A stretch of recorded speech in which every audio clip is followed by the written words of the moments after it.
Welcome, folks, to Dicey Banter. We are the TTRPG Talk Show where we speak to all the makers and shakers within the tabletop space and having fun and meaningful conversations while we're at it. And tonight's a really special episode, as you can see from our remarkable guests. But before we get to all that, a mission statement first. I and this channel stand against genocide and ethnic cleansing, and we support all the oppressed peoples all over the world struggling against injustice, imperialism, and colonization. Free DRC, free Sudan, and free Palestine. And with that, hi everyone, I'm Valiant Dorian. I use he him as pronouns. I'm your host this evening for Dicey Banter, and you can find me all around the internet at Valiant Dorian or at Otso SpiritBear. Please enjoy that lovely treasure I just set you on. And as you can see from my guest on this overlay, tonight I have the distinct pleasure of interviewing our amazing guest. So he is an award-winning, critically acclaimed designer of one of my favorite TTRPGs of all time, the Wildsea, and his soon-to-be released Pico. Everyone, please welcome Felix Isaacs. Felix, please introduce yourself to the audience. Hi, I am Felix Isaacs. I did write the Wildsea and Pico, and I haven't really done much else, to be honest. They both took a long time. So I'd love to advertise a lot of other stuff, but it just doesn't exist. You say that like you do not fully have like a massive book with the Wildsea, a massive project with Pico, and then also the massive expansion of the Wildsea. Okay, well, yes, all right. If I want to get technical, then yes, I am Felix Isaacs, author of the Wildsea core book, the Wildsea Storm and Root, the Wildsea Red Right Hand, the Wildsea One Armed Scissor, and the Wildsea Ship Gardens expansion, plus the up-and-coming game Pico. There we go. Thanks, Felix. And you can check all those details out, folks, using Felix and Games to go and check out the links to all of the games, as well as the links to Felix's website and Patreon. Go and support him, please, right now. I'll wait. Do that really quick. And with that, but before we get into the interview proper, folks, if you're enjoying today's episode of Dicey Banter, please consider donating and leaving us a tip. The funds raised will be used to tip myself and our amazing guests to show our appreciation. Please use !donate in chat to support us. And if you enjoy the episode and want to get this earlier than everyone else, consider pledging to my Patreon. Even at the free or the lowest tier, you'll be able to get access to behind the scenes content and really cool stuff. With that, Felix, let's get into the interview proper and let's have a chat about TTRPGs. So first, let's talk about how you got here. Let's talk about the journey about how you got here. How did you get here? How did you get into TTRPGs in the first place? I was really bored during college. Yep. And I had this weird thing. Okay. If you want to do the real history of it, Yeah, okay. I had this weird thing where, through a load of strange circumstances, I ended up taking an extra year when I didn't actually need to. Okay. I'd already been accepted to university. I just ended up. I had a gap year, and I was like, "What can I do in this gap year? I'll do some more college, I guess." Which is a really stupid thing in hindsight. Although I suppose a gap year to do college. This is very interesting. I didn't make the most of it. Some people travel the world. I just carried on going to college. Just a weird thing to do. But it was an accident, like I said. I don't want to get into how, but it was an accident. Mm-hmm. But I enjoyed it. And one of the things I did in that extra gap year, because most of the people I knew had just left, obviously, gap year, was join my college's little unofficial role-playing game club, because I thought that looked quite fun. And I played a bit of Magic the Gathering, and that was kind of like my kind of gateway drug into it. Yeah, I never really had an interest in role-playing games before that. I knew they existed, but it always seemed too complicated. And I had a fantastic kind of GM/DM/keeper, because what we played back then was mostly Call of Cthulhu. Oh, cool. Yeah, a brilliant game. I don't know about the new editions. I haven't read them, because that would involve taking time away from writing things. But the older edition, excellent. Had their flaws, obviously, in retrospect. Yeah. But, like, you don't notice that kind of thing as a new player. And yeah, absolutely amazing keeper, who is now a game designer in their own right, and one far more famous than me. So that is really cool. I think you are the first guest in Dicey Banter history to cite Call of Cthulhu as your first sort of like foray to the TTRPG like world. The number one game for a lot of our guests has been like in terms of the entry point has been Dungeons and Dragons 3.5. Funnily enough, has been like a huge entry point for a lot of the guests on the show. How did you? If I had to go for my second most played, it would be D&D 3.5. That's what I played There we go. after Call of Cthulhu. But Call of Cthulhu was the first one, and the one that we probably played the most, I think. So. Oh my goodness, yeah, that was Call of Cthulhu is such an interesting game to start on as well because when I first played Call of Cthulhu, I played it one time. One time I played it, and I remember having to like wrap my head around the mechanics, and I knew how TTRPGs worked at that point. So kudos to you as a like new player getting into like Call of Cthulhu at that point. So you started. I think it did me really well, actually. Mm-hmm.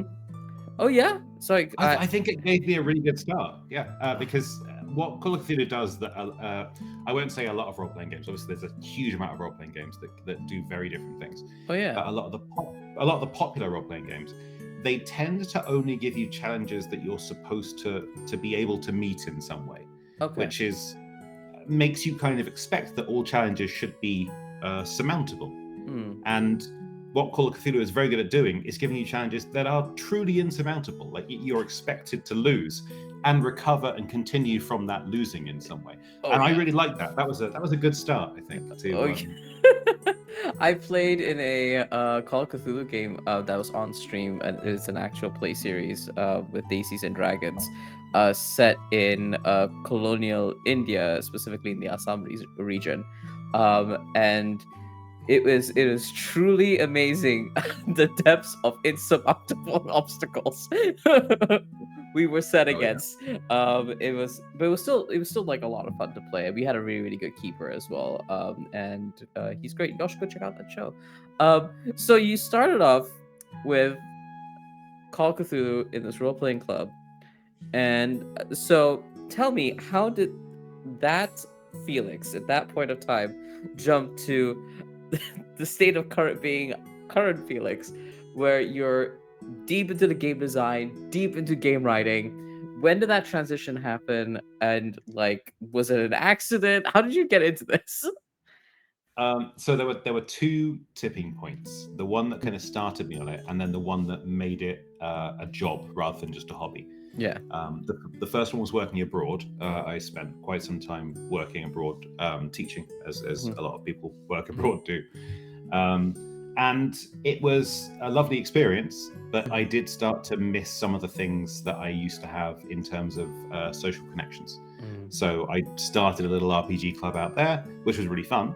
But we couldn't really decide on what to play. So I ended up kind of stitching a few things together and making the kind of bare essentials of a system. Which was disconnected from any kind of particular genre. I was just kind of experimenting with like, would these rules suit the particular players I have now?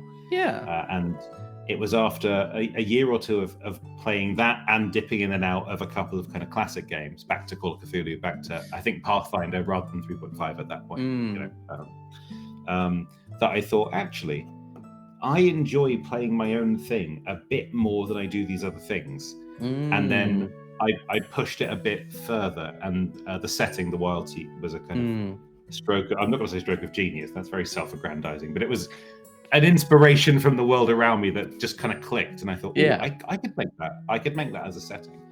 And I kind of toyed with that back and forth and did some playtesting and made it into about a kind of 60-ish page early playtest, which was released for free. And that's when the Discord started and a few other kind of related things happened. But I never thought, I always assumed it would just be like, I would get it up to a reasonable thing, release it as a PDF for a couple of quid, and then just, that's done. Yeah. But then COVID hit, and my job, which was still teaching at the time, went remote. And I realized I did not like teaching online. It just didn't have the same spark as being in the classroom. Yeah. And especially teaching like EFL stuff, that you want that kind of that physical interaction presence if you can get it. And so I kind of slowly transitioned out of teaching and lived off savings for a year, which was pretty tight in terms of budget, Yeah. but it gave me time to write. And by the end of that year, I'd also met the publishers by happenstance, really, and thought like, oh, actually, this could be a thing. Not enough of a thing that I didn't go back to teaching after COVID ended, after Yeah. kind of restrictions were lifted. But I went back to it part-time rather than full-time.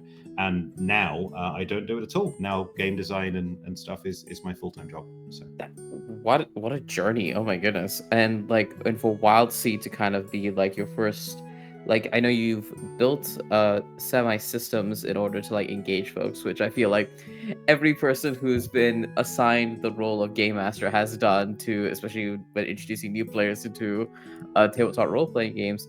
And then for that to kind of like move and build the Wildsea is deeply wild to me. We'll talk more about the Wildsea in a second.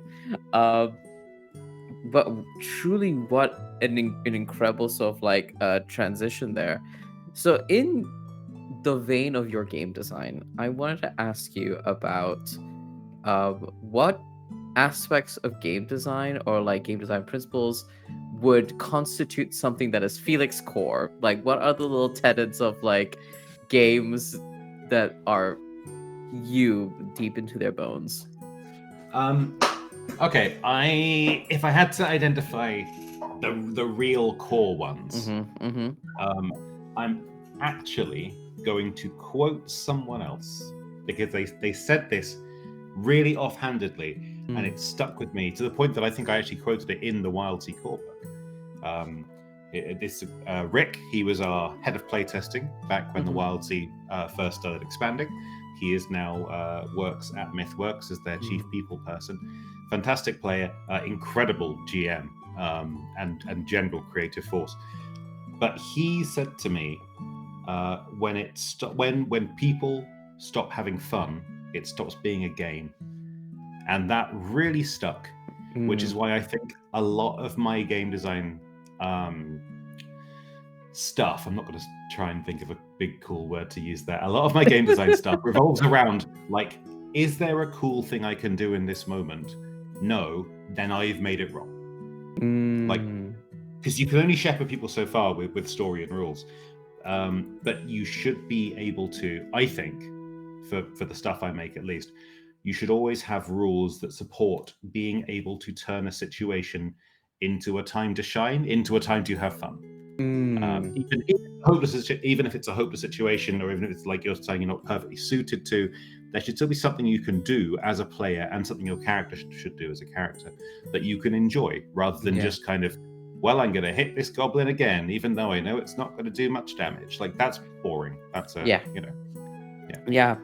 Oh no, I really love that, because that's so important, I think, especially for folks who are deep in the game design tunnel, as I like to call it, when you're just kind of like writing and designing, you just kind of like in your own head, in your own thoughts for an extended and prolonged period of time. Your mind can be really bogged down and like not, because I know I'm guilty of this, at least, of like forgetting about the fun I'm supposed to be having, or the fun that I'm hoping others would have when they pick up a copy of my game, and just like relish in the joy of creation there. So that's like a very, very moving quote. I think I remember that in the Wildsea core book. Yeah, it's a good quote, and I can't take any credit for it because I didn't say it. So it's a brilliant quote, and I love the Wildsea. I have read the rule book. You can tell I read it a lot if I'm like, oh, that quote. That quote. I just love the way you said that. I also love the Wildsea. I have read it. I wasn't going to disbelieve you. I just realized how that came up. No. No, what I meant to say is like I had this realization as we're discussing that I've read it a lot of times, and it is a little embarrassing to be like, yeah, I read it enough times for me to go, oh yeah, that quote sounds really familiar. I'm the person in my friend group that keeps trying to pull people into the Wildsea, being like, please be little pirates with me. I will run the game for you. Come, That's like, bad. listen to my siren song. I've heard that a lot. Yeah. Oddly enough, if you've read it, then you've probably read the finished product more than I have, because I haven't read the finished product. Oh my goodness, really? That's I wild. I can't. It's weird. Mm, Because I read it so much putting it together, and I've read every section so many times and gone through every section, and like you do so much through editing as well. yeah. Even though I have an editor who is a wonderful person and very, very good at her job and very good at chopping sense into the drivel that I write.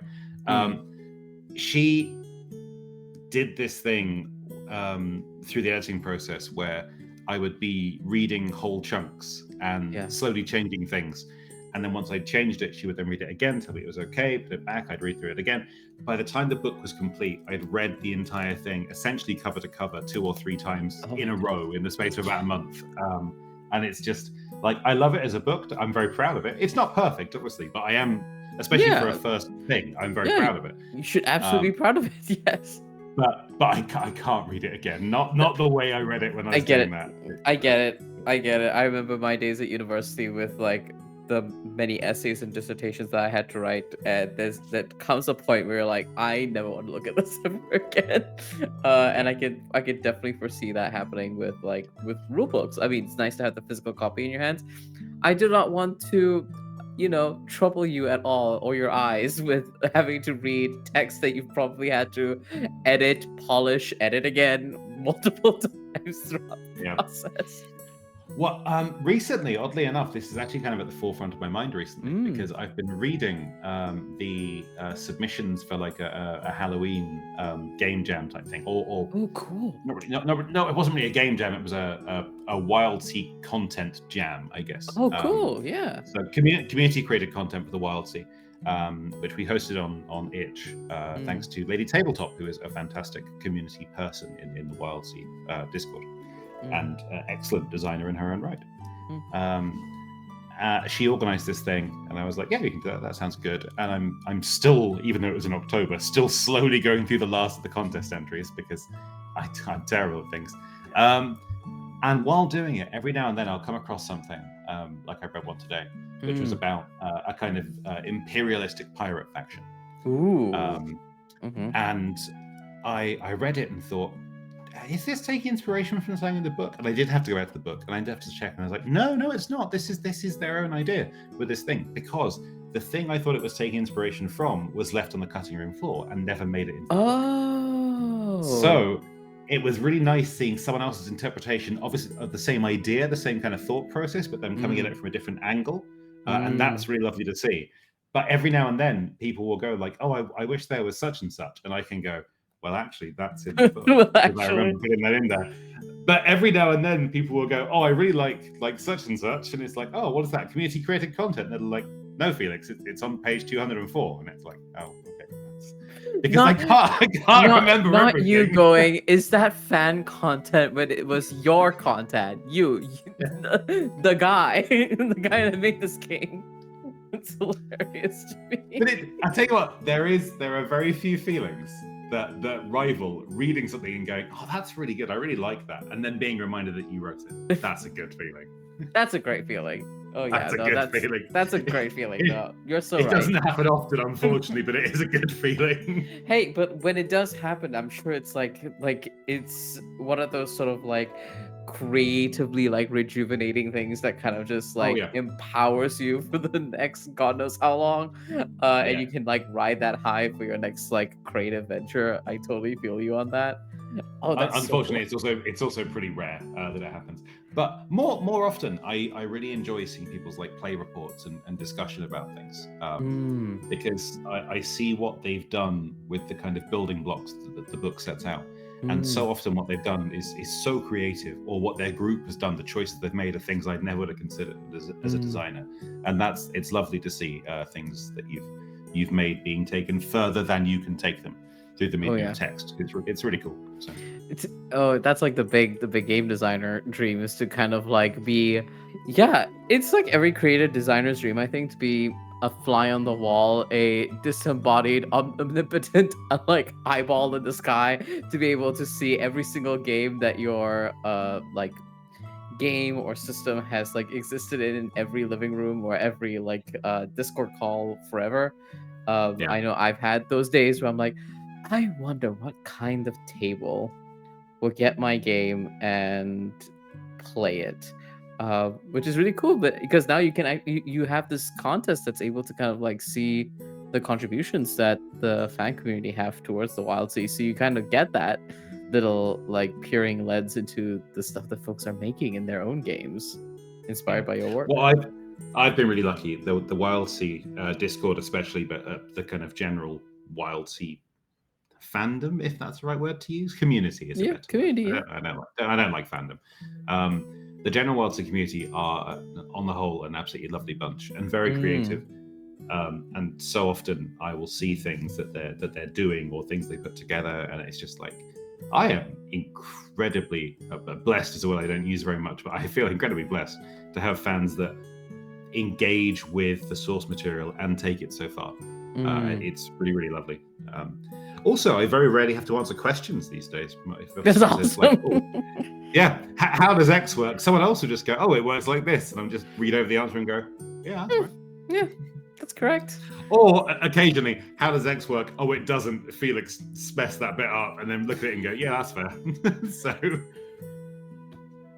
not that.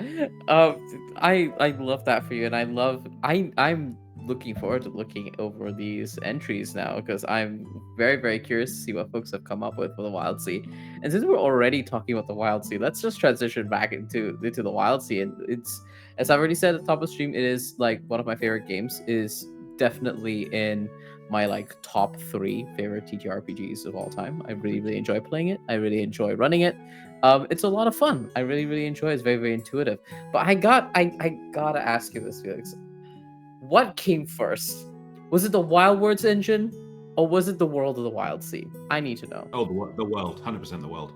Oh well, oh no. Okay, so okay, I've just lied. I'm a terrible liar. No. 20 minutes in, Felix liar. Felix is now a liar. Question 3. How dare you? No. So what happened is, with the kind of the scraps of a system I was putting together, they worked well enough mechanically to kind of hang a game on, and the Wildsea was the setting that got hung on them. But the Wildsea as a setting definitely outpaced the Wildsea as a rule set. So Wild Words didn't exist back then. It was just a loose collection of mechanics that kind of solidified around the bits of the Wildsea that they worked for. And after the first year of testing and kind of back and forth with a regular play group, I realized there were things they wanted to do that the current mechanics didn't support that well, or just like they were okay but not perfect. And that's when the system started changing to benefit the setting particularly. And I think that's probably the true start of the Wild Words engine as a thing, I think. Okay, no, that makes sense. Okay, so that does like answer a lot for me. So since you did initially start off with like, oh yeah, the world, then I would like to like follow up and ask you about like the origins of the Wildsea as a setting and as an idea, because I remember like seeing the game. We were going to play it for Transplaner, and we were reading through the rule books, and I remember like telling my brother about it, and he like, I guess, misunderstood me when I meant that it is sea of like trees and plants and foliage and stuff like that. And he was just like, oh wait, I misunderstood. This is like fundamentally different. I'm like, yes it is. So I wanted to ask you about the origins of that, of the world building that you've made for Wildsea. What inspired it? I was working as a teacher, and I had my desk in an office among some lovely people, very far from home. And I spent a lot of time, because I'd gotten all my lessons planned quite early in the year. And things always change, but you end up with a bit of time in your hands. I could have studied languages. I could have done a lot of things, but I spent a lot of time staring out the window. And out of the window was a really beautiful sight, because I had windows in front of me and to the right of me. I promise this is going somewhere. I had windows in front of me and to the right of me, and in front of me was a forested like mountainside, absolutely beautiful.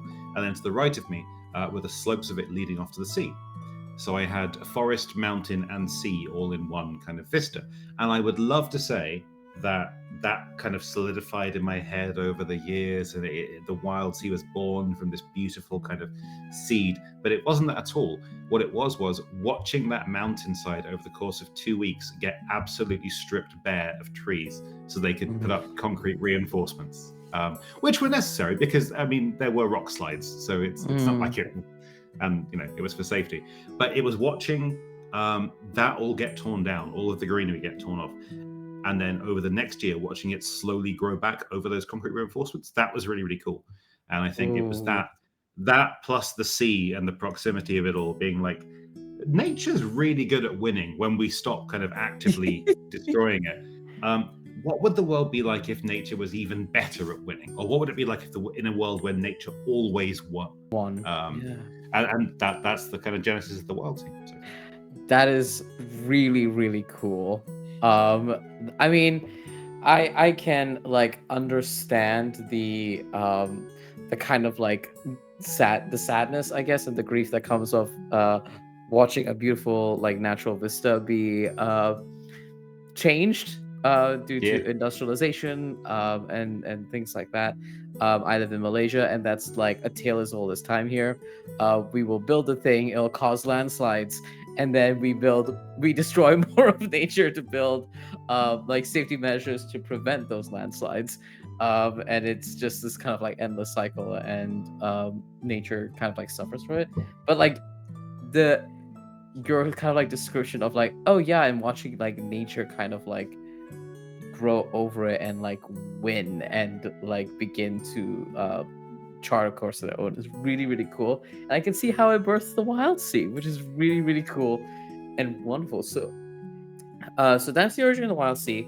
We heard the kind of like genesis of the Wild Words engine. There was a different sort of like patchwork set of mechanics that you had for the Wildsea, and that it transformed into the Wild Words engine. And this engine is really good at balancing narrative flow of gameplay while having a nice satisfying crunch of mechanics. So I wanted to ask, since you got the feedback from the players, what was your process in like building the Wild Words engine, striking that balance, and actually making the Wildsea in terms of the playability, the gameplay side of it, what it is today? Lots and lots of false starts and ideas that didn't go anywhere, and then occasionally an idea that just hit and kind of sunk in and was perfect. And learning more about the RPG community when I was 95% finished, because being abroad and working abroad, I've never been a big social media person. Fair, so valid. I didn't really have, I wasn't big on catching up on news either, and I felt quite disconnected. I still, in a way, feel quite disconnected from the TTRPG industry, even though I guess I'm now literally part of it. So I had missed the fiction first boom of like the early 2010s. I'd missed Powered by the Apocalypse. I'd missed Blaze in the Dark. I'd missed all that stuff. The stuff I was creating was based very much on my experiences playing Call of Cthulhu and 3.5 and a bit of 4th edition D&D and Pathfinder, and very little else other than video games. And I was very current with video games because I had a Steam account, and I had a lot of free time in the evenings. So, so a lot of video games influenced the Wildsea's mechanics far more than people expect. There's one of the common things that people think is that the concept of like tracks in the Wild Words engine comes from either the clocks of Blaze in the Dark or the possible clocks. I can't remember if PBTA has clocks or tracks, or it's got something. Right? Some PBTA games do, yeah.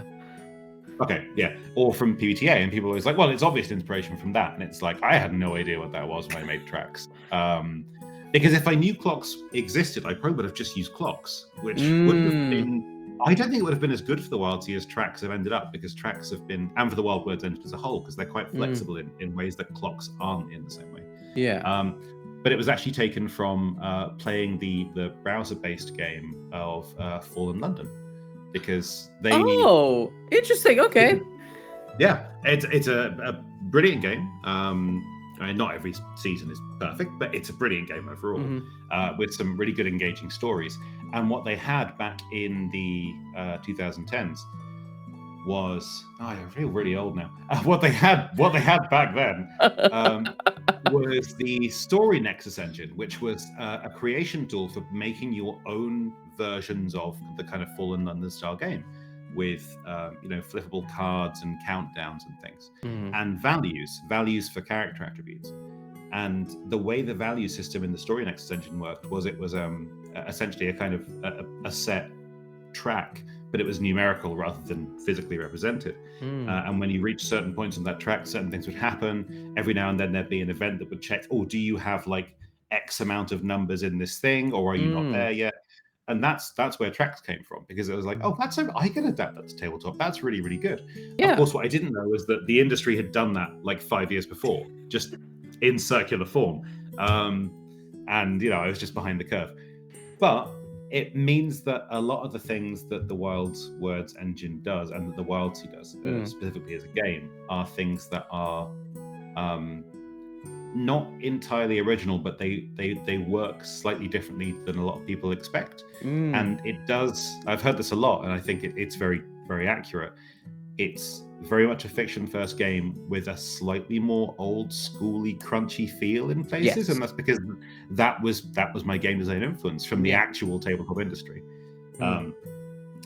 But it is, like I said, I got about 95% of the way through, finalizing all the rules and things. But the one thing that never really clicked was the dice engine. It used to be terrible. Really bad. I made a really bad dice engine back then. I feel so bad for my playtest players that had to use it for so long. It was like a kind of hybrid D12 and D6 system. It was weird. There was success counting. It was a whole thing. It wasn't good.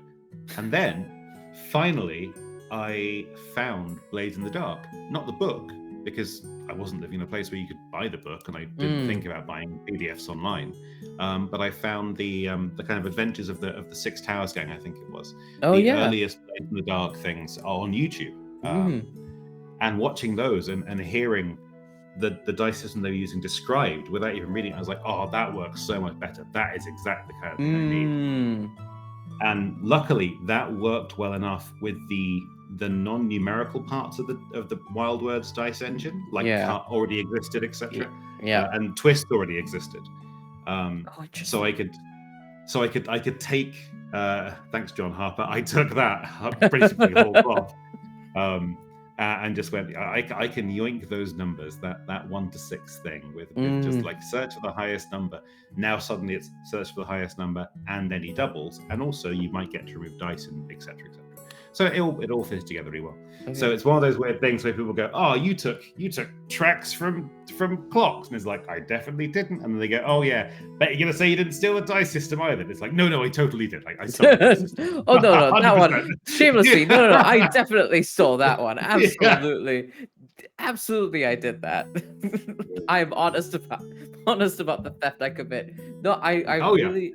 I think that's really important, though. I think you should be honest about this, especially in our industry. I think it's really, really important that you share. I think it's also really hard. It's really hard in our industry as well, because I feel like that one, there's so many TTRPGs out there with so many different like perspectives and lenses and game design philosophies, and as we are, as players, as GMs, as we consume all these different games, like we are inspired by different bits of it. So I feel like there is almost a slight inevitability of like certain aspects either feeling like a harkening back or reminiscent of certain mechanics or certain like game design philosophies, and at the same time being like incredibly honest of being like, I'm probably been inspired by a few things, while I was making and crafting this game. It's probably have been, and being like very, very clear cut about that is deeply important. I do want to like tap into the like idea about the Wildsea being like a fiction forward game with kind of like old school mechanics, because one of the first few things that we said on Transplanar, and one of the reasons why we really, really enjoyed it when we did our first arc of the Chaos Protocol using the Wildsea, was like, wow, this is an incredible game to be able to get folks who are used to playing games like D&D and Pathfinder and things like that to delve into fiction first, while still having that nice sort of like bit of crunch, bit of mechanics that feel like that sort of like reminiscent of feeling when you play D&D and Pathfinder and things like that. It made it very, very easy for not only for us as players to transition to, even though we play a lot of fiction forward games. It also was really, really helpful for our audience because they could even like very easily like buy into like cut and twists and like listening to us roll numbers. Thanks to the Wildsea, I have the historical lowest die roll in all of Transplanar history of 5 ones. Hey, it's not a twist. I was like, this is a historical low, and I need to know there's someone out there who is in the Wildsea community. Make yourselves known. That has rolled a lower thing than I have, because that would be comforting for me. I have actually seen what is numerically the worst possible Wildsea result. Tell me. I've seen it in a game I was running. Someone rolled 4 dice, and they got with a cut of 1, and they rolled a 1, a 2, a 3, and a 6. So they lost the 6, and then had no twist, no doubles, and every single disaster result they possibly could. So they didn't get any benefit from it whatsoever. And it was just a pure disaster, but with the extra horribleness of like success was so close. Oh no! Oh, that sucks. That was sucks. a great moment for me as a DM, though. I loved it. Godspeed. And also as a tracks enjoyer, I really like tracks. I love like just subtly threatening my players with a track and being like, "Oh, it's I'm gonna fill that in now." Watching them go, "Why'd you fill that in?" Why'd you? And yeah, I really do love the tracks, and like everything that you said feels, as someone who's played the game and run the game a couple of times, very deeply resonant with the community, and I think you succeeded with that.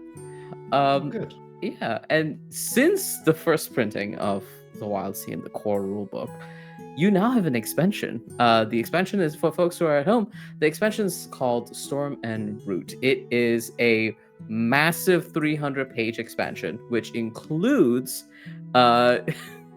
flight, diving, as well as additional character creation aspects, including bloodlines, origins, and posts. So Yep. I wanted to first ask you, like, in kind of like an overarching sort of way, what was the process of expanding the Wildsea? Like, what did that look like? Was it always on the cards, or was this something that kind of like happened later on, or were these aspects that were on the cutting room floor that you developed for the expansion? So, funny story. Okay. I was new to developing a game, especially a game that was, actually going to hit shelves. That was a weird thing for me when we did the first Kickstarter for the Wildsea. So I was also new to the concept of scope creep. That was something that I had never had to deal with before, and I'd never had to deal with over-promising and under-delivering. That just wasn't a thing that existed in the industries I worked in before. So one of the stretch goals for the Wildsea core book was that we would add a chapter. So, looking back at it now, I had such good intentions, and they ended up defining the next 2 years of my life after that. Adding a chapter on airships and submersibles, because it was a fun thing, and I had a few ideas for it.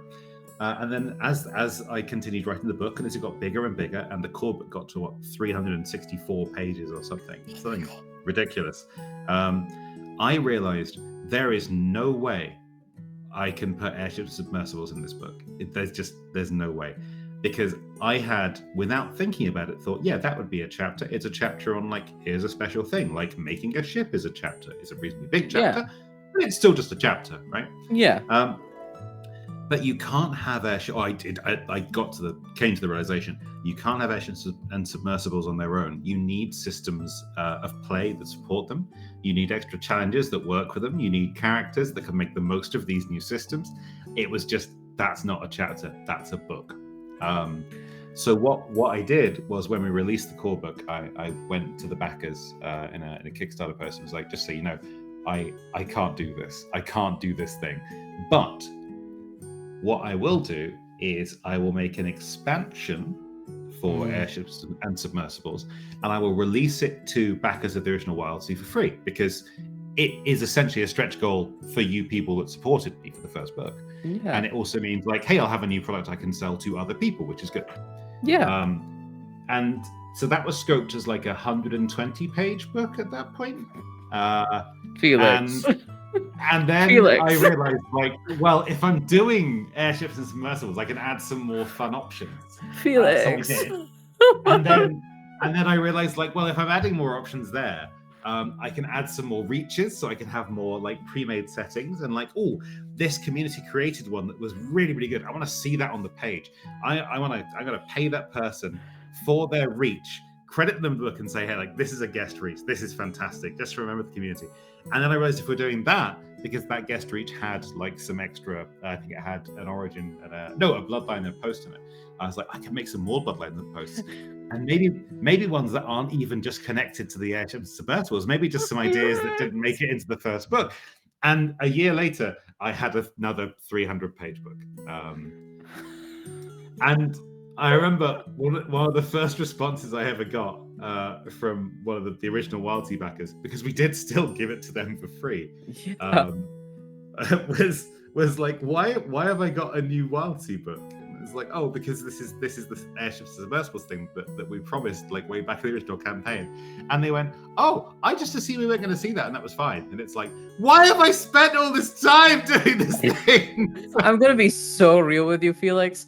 The number of times I've backed a project and I'm like, I mean, what was it? I backed a project when I was doing my bar course in the UK, and I was like, oh, it's been a while since I've like heard back from it. And then as soon as I thought about that, I got like an email notification being like, oh yeah, it's shipping to your location. This was in the year of our Lord 2024. I ordered it maybe in 2021.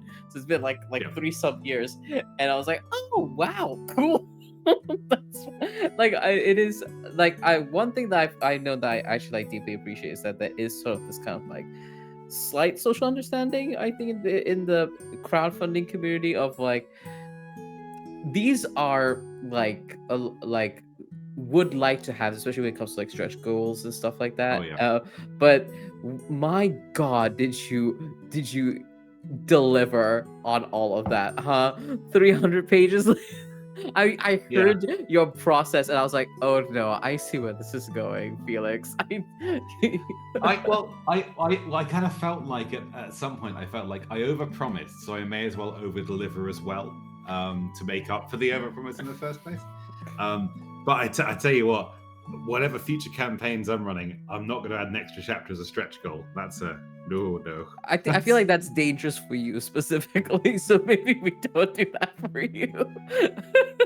And there are still so many Wildsea ideas that I haven't gotten around to doing yet that I really want to do, which is a shame.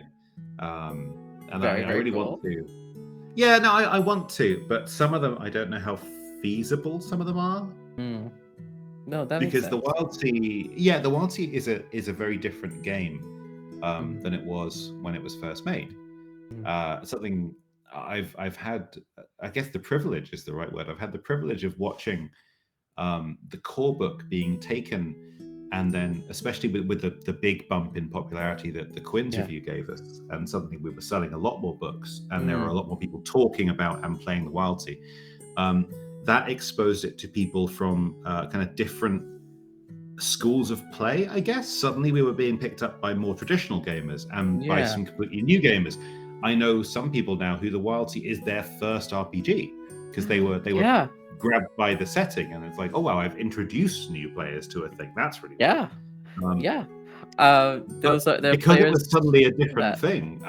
People were playing in different ways, and that's changed the game fundamentally. Sorry. I was gonna affirm you on the new players. There are some folks in some of my friend groups who had never picked up an RPG before, but I told them about the Wildsea. They thought that was deeply cool. They love pirates, and I was like, cool, I'll run this game for you. And they never played an RPG before, and they played the Wildsea. They had a great time. So yeah, I can confirm this is indeed a reality. That's a really cool feeling.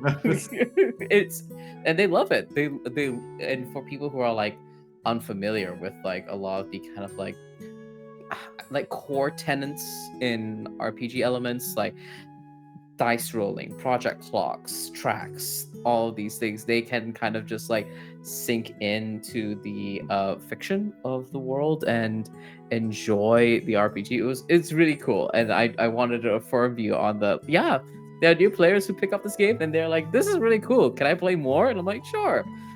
If we can all find a time we can be available and free for to play a game, absolutely I'll run more of this for you.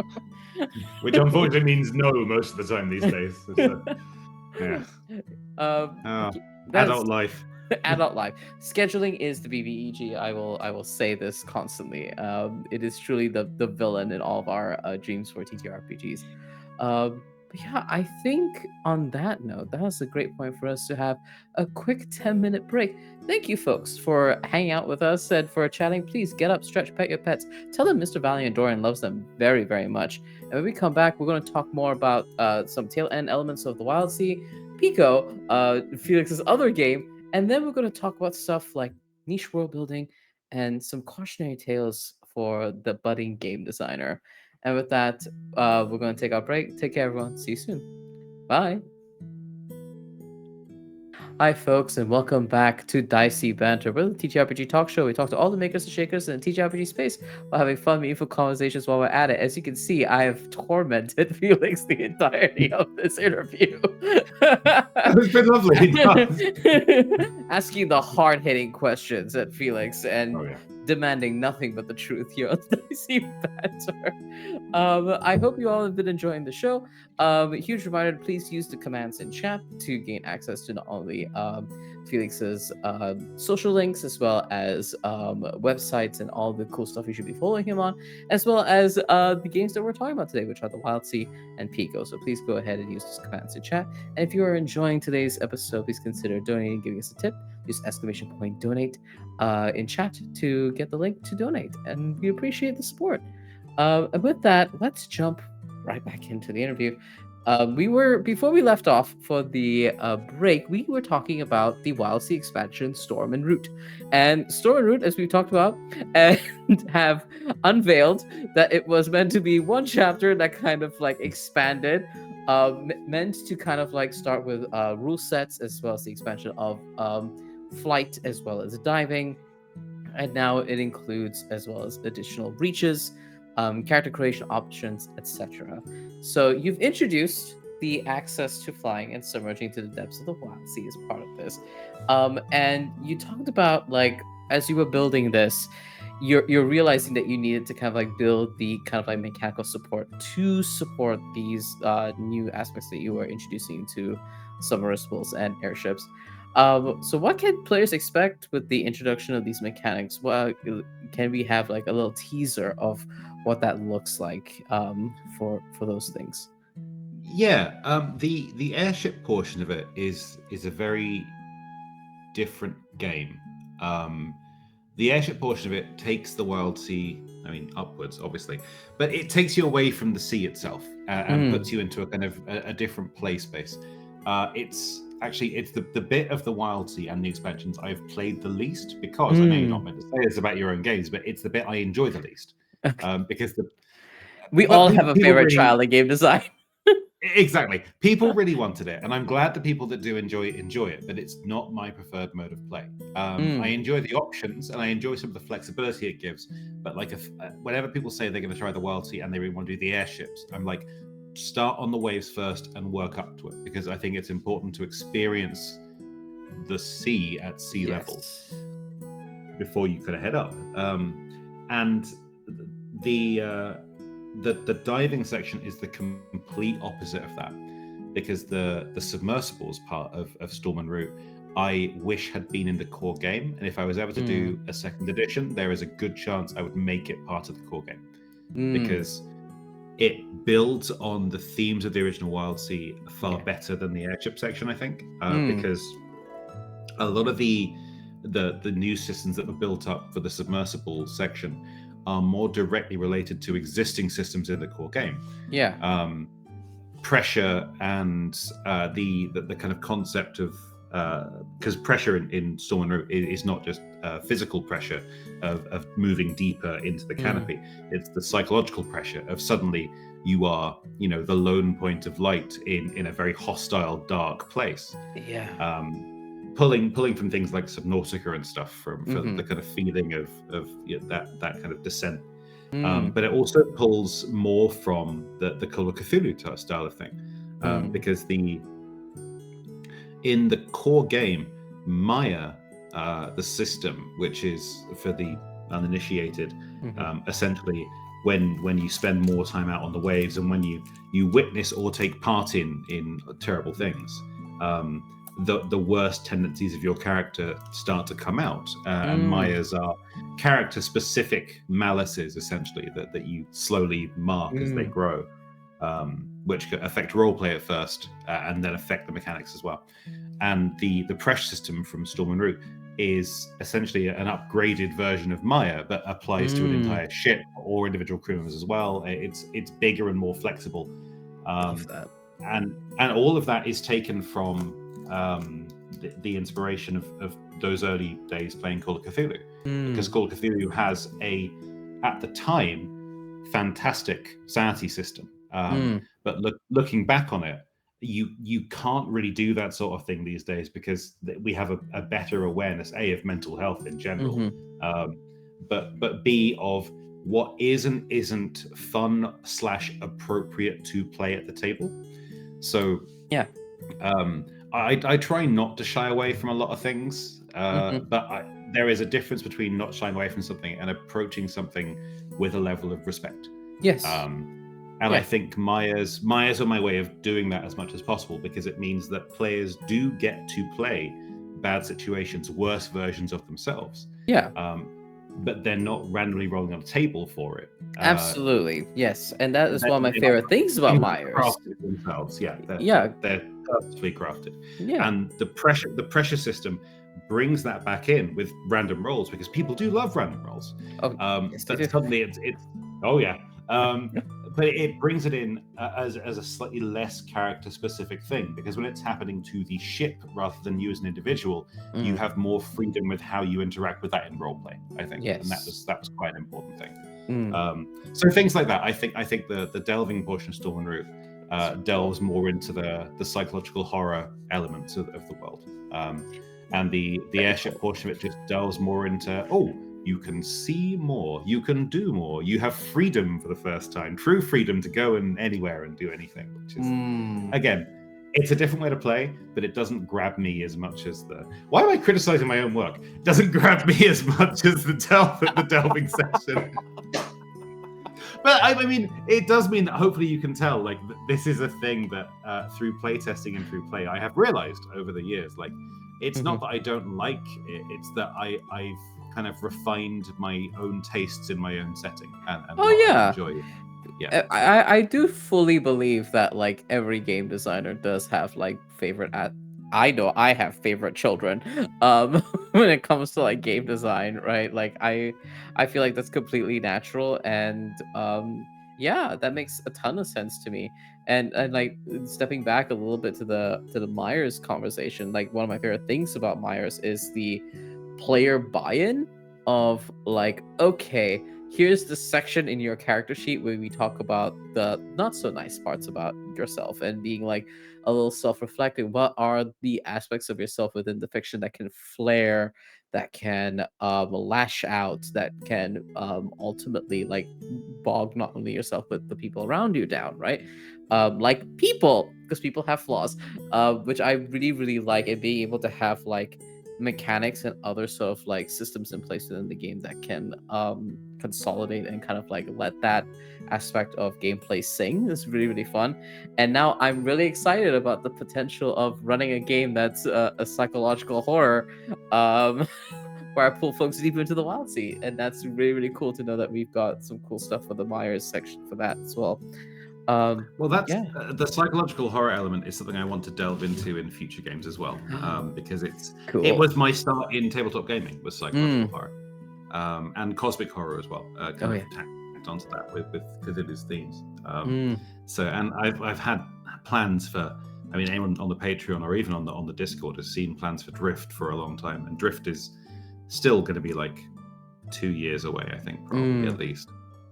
Drift being an urban version of a Wild Words game, kind of endless parasitic city, trains rather than ships, and instead of the concept of like, you know, narratively, death is a narrative experience, which is, I think, is one of the core tenets of the Wild Words engine. Death being something which must fit the narrative. You don't just run out of hit points and die. You have hit points. Instead, in the Wildsea, death is left very unmechanized, and it's almost entirely a narrative choice. Whereas in Drift, if it ever gets made, which I hope it does, the death rules are completely different. They are fully mechanized, much more in the realms of something like Heart, where death has tangible mechanical impact on your character.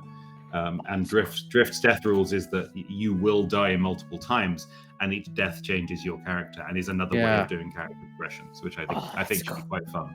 That sounds really fun, and I hope to see it made. I know you said me too. I know you said it's a while in development, but that sounds amazing. That sounds like up my alley. I'm looking forward to seeing it being made. I'm manifesting into the universe that it will be made. It's gonna be good. Hey. And I'm gonna play it and I'm gonna enjoy it. That's why I'm manifesting into the universe right now. And since we kind of like start talking about other games that utilize the same engine as the Wildsea, let's talk about Pico. So folks at home, Pico is a tabletop role-playing game for about 2 to 6 players, where you play as tiny bugs who band together to explore, make friends, and solve mysteries. And so you're tiny bugs in a big world. It's really, really cool. And we congratulations on crowdfunding for Pico. Well done.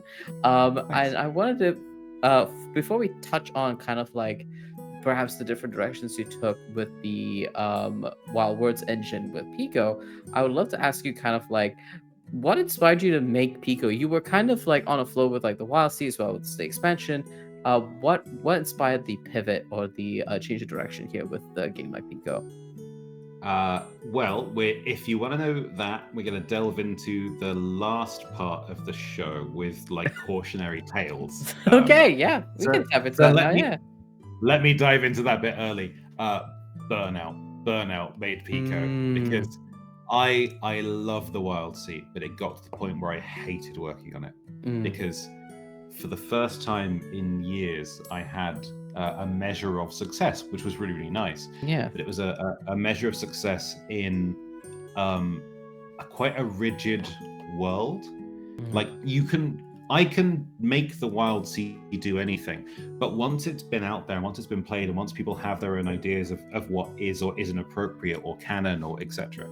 And the Wildsea is very, very anti-canon in many ways, but there are still things that people accept and don't accept quite easily about the Wildsea.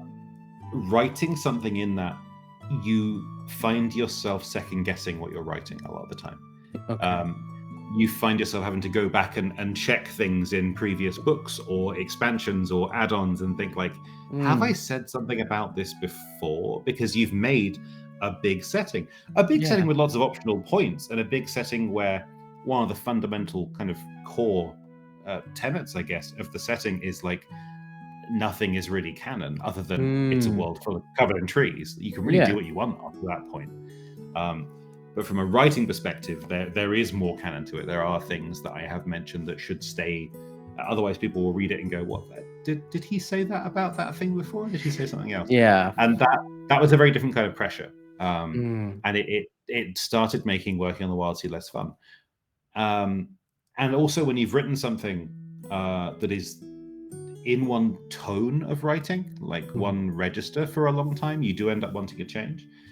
Pico is much bigger than I thought it would be. Pico was meant to be like a couple of months of palate cleanser, and it has worked as a palate cleanser, most definitely. Like I'm eager to get back to Wildsea stuff. It did exactly what it was meant to do, but it also gave me a chance to explore as a writer things that I wouldn't have been able to explore with the Wildsea, because the Wildsea as a kind of weird fantasy world is very inspired by things like the Baz Lag trilogy, China Miéville's writing, a fantastic author. But it's a very specific brand of weird fantasy. And it's not the only brand of weird fantasy I like, but it's the only brand of weird fantasy that really fits the Wildsea. Whereas Pico is far more Pratchett-esque in some ways. It doesn't take itself seriously. It's got serious bits, but the overall and the world, hangs together reasonably well, I think. But you can just do a lot more silly stuff in Pico because it's about tiny bugs. And so that was a real joy to write, especially the big kind of core chunk of world and character stuff for that was just me going, I want a bug that can do this. Is there a bug in real life that can do this? And after a few days of going through that, thinking like, I don't care if there's a bug in real life that can do this. I want a bug that can do this. And this is a weird post-apocalyptic fantasy bug world. I can do anything I want. The joy, the unadulterated joy of self-indulgent game design is curative. It can fix you within your bones. Is what I will say on the matter. It feels like. And Pico being a smaller project as well means you can go a bit deeper into certain things that you couldn't really do in larger games. Like the Wildsea, there are very few restrictions in the Wildsea, but one of them is like fire. Fire isn't typically used. It's one of those things. Now I will be messing with that slightly in the the second big expansion, which is again slated for next year or whenever. I am looking. But there are, along those lines, it's kind of a nebulous. It's a hard rule, but it's a nebulous hard rule. It's big and it's not specific. Whereas with Pico, because it is much smaller, and I don't, I'm not thinking about Pico in the same way I think about the Wildsea. Pico is much more of a like, hey, look at this cute thing. And then you play it, and then hopefully you can get a campaign or two out of it, and that's really good. And I really hope people enjoy it because I've thoroughly enjoyed making it. But it doesn't have the same kind of massive, expansive feel as the Wildsea, and that's by design. It is literally a smaller game about smaller things. Your bugs. Yeah. So you can do things like in Pico, all birds are punks. Like, that's just a thing birds are. In the world of Pico, birds are punks. Some of them are nice punks, some of them are nasty punks, but they're all punks. And you can't do that with something like the Wildsea, because if you say all X are Y in the Wildsea, suddenly that is a huge potential breadth of things. Yeah. Whereas Pico is like, birds are punks. That's easier. I love that. No, I deeply, deeply love that. I'm so glad to hear that Pico was that successful palette cleanser for you, that you were kind of able to like delve into different aspects of like game design and different principles that you wanted to explore, and just have fun with it. It sounded like you had a lot of fun with it, which is great to hear. And one of the things I wanted to touch on is that, as you said, like Pico does utilize the same engine as the Wildsea, which is the Wild Worlds engine. And I wanted to ask you, like, in some of the aspects that we've already talked about birds being punks, what were the different directions you took with Pico compared to the Wildsea with regards to like the engine and how the engine functioned within the game? There are certain things in Pico that are work slightly differently in Pico than how they work in the Wildsea. Yeah. The core gameplay is roughly the same. There is still elements of travel, there are scenes, there are montages. It's the same kind of explore and do stuff gameplay. But especially for the Weaver, which is Pico's GM figure, you have slightly firmer rules on how you can do certain things and what you can do with certain things. And you also have a lot more guidance, because one of the things that I realized was that the Wildsea, it does take a lot of GM buy-in in terms of understanding not just the bits of the world that you want to present, but like, I didn't give enough guidance. I'm critiquing myself a lot today, but again, it's been a few years since the Wildsea came out. I've got a lot of critiques stored up there.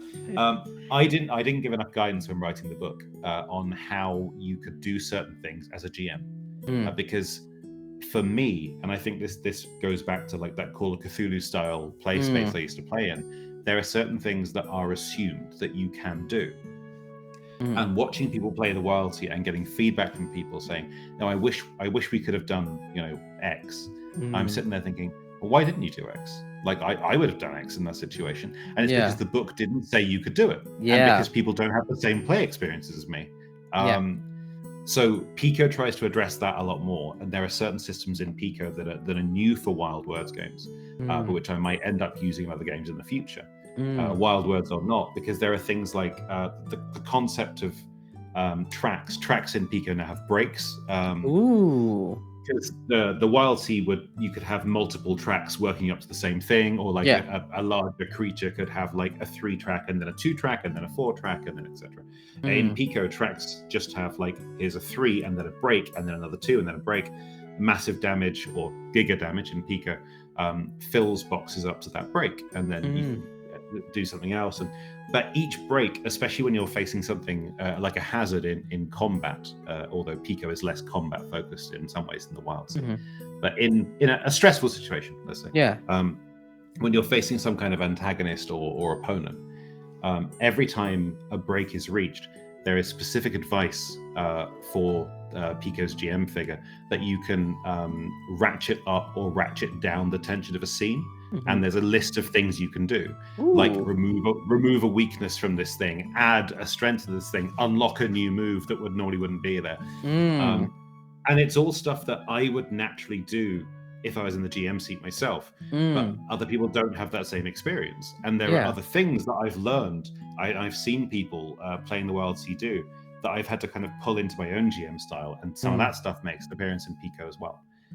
So a lot of the changes to Wild Words that Pico has, cut is another one. In Pico, cut is not quite so open. There are certain kinds of cut, like camo cut, or it might be stealth cut. Words are changing in Pico all the time because it's getting up to release and feedback play tests. Armor cut is one of them. So armor cut is a type of cut which is specifically applied when something is big and armored, or when you're trying to tackle something which is kind of like hard and tough to hit, or easy to hit and tough to get through to. Gotcha. And certain aspects that Buzz can have, they do things like ignore armor cut or do more to things that have armor cut. Yes. There are bits that are much more specific than just like, hey, you could ignore cut in this situation. Instead, it's like, you ignore this kind of cut, and that is far more cut and dried for both the player and the GM. Clip that, folks. It's a little less. It takes a little less interpretation, I think. No, I really love that. I can see what you mean about like in the Wildsea that it is more open ended of like when cut happens and when you get certain abilities, whether it's through like your bloodline or your origin or something, being able to ignore cut kind of just it allows a lot of like fun and useful narrative space. But I can also see where folks are a little inexperienced in that avenue might find themselves a little lost, and having that addition in Pico would be really, really helpful. Thank you so much for sharing about your process around Pico. It's really, really cool to hear you talk about this upcoming game. Folks, go and check it out. Again, use !games to go and find the links to the relevant games. Thank you very much. And with that, we're going to kind of like pivot away from the Wildsea and Pico and talk about kind of a few like broader stuff, including cautionary tales of game design, but that's towards the end. Strap in, folks. But first, we're going to talk about niche world building. As the creator of the Wildsea, a huge major strength of your design is the world building that you have, and we've spoken during our production meeting about your desire to talk about the importance and the appreciation for niche world building. So I'm going to start us off with maybe a baseline understanding of what does niche world building mean to you, and why does that matter, and why is it important, do you think, in the creative process? This is going to sound bad. Okay. This is one of those things. So apologies in advance, because I dislike not traditional fantasy. There's a lot of traditional fantasy stuff I really quite enjoy. But I dislike that traditional fantasy is a category of fantasy. Yeah. Because for me, those two words don't go together in my head as something that I want to play and take part in and create in the space of. Because the whole idea behind fantasy is that you can kind of do anything, tell the stories you want to tell, much like sci-fi. Because people talk about traditional fantasy, but they don't anywhere near as much talk about traditional sci-fi, because sci-fi is seen as broader, when really it's not, because sci-fi, unless you go into the very soft sci-fi area, is at least vaguely science-based or science-related or future-related or whatever. Yeah. And traditional fantasy, it's in its own, it's a big niche, don't get me wrong, it's a huge niche, massive, yeah, but it is still a niche, and it's a niche that is quite cosseting in some ways, because when I say like dragon, you have an image of a dragon. Everyone knows what a dragon is, which means that when you're making the rules for a dragon, you are making something that, unless you go out of your way on purpose to do something really weird with it, which, self-plug, is a thing I do on Patreon. Reinterpreting traditional fantasy tropes is a Patreon thing that happens. I was going to say every month. I'm not that regular. Every now and then. And the same with like sci-fi and stuff, because it's a fun exercise. But it's something that when you do it, you find yourself having to be like, well, now I have to be different to this thing if I want to feel different, because it's been done so many times. Yeah. Dragons have been done, to death and back. Like there are so many different types and interpretations of dragon, but they all hew to the same kind of core draconic ideal. Yeah. And I just don't find that very interesting, unless every now and then I will see something in a kind of traditional fantasy space where something is played almost straight, and then there's a few little quirks in it that I really love.